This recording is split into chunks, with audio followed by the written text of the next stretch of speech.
He was an Olympic medalist for his country.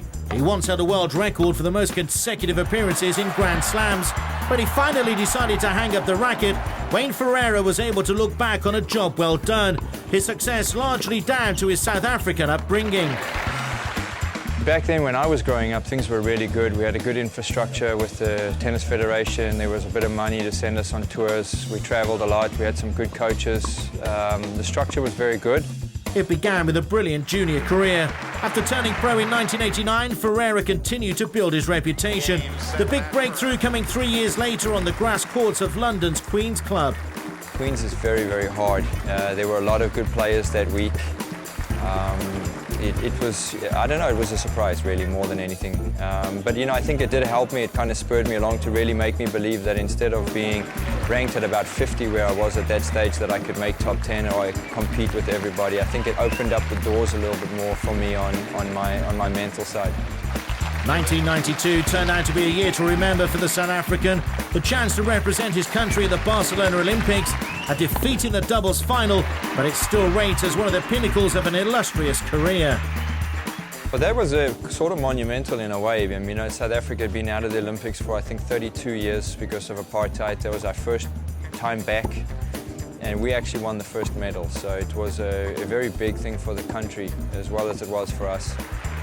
We had difficult matches. I mean, you know, we disappointed, obviously, we lost in the finals, but we did lose to two good players and we did come very, very close. But the fact of winning the medal, I think even till today, is one of my biggest accomplishments. It's one that people in South Africa remember a lot. And I feel very proud to have, especially, you know, because of the occasion of what it meant for us. Ferreira continued to make his mark. He would win 15 tour titles and made it to the quarter-finals of 3 of the 4 Grand Slams and progressed to the semis of the Australian Open. But the man from Johannesburg knew that it would soon be time to call it a day.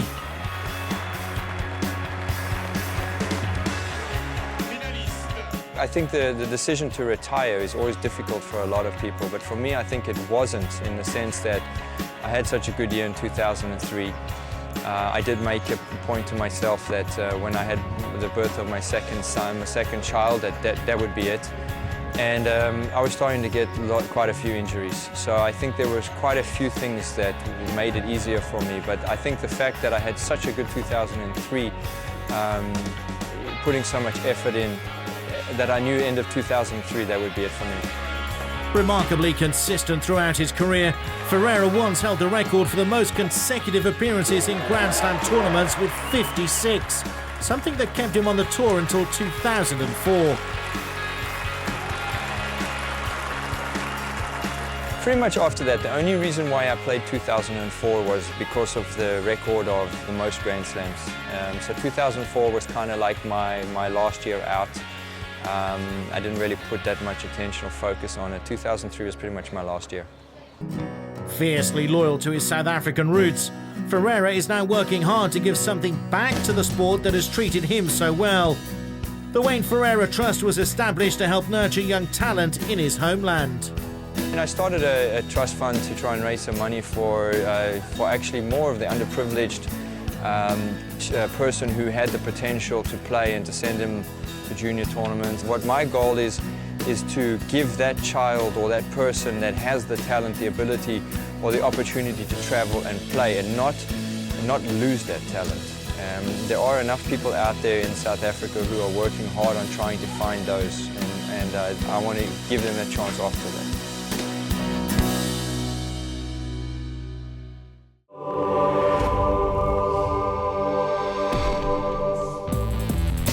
Next week on ATP World Tour Uncovered, we do like to be beside the seaside.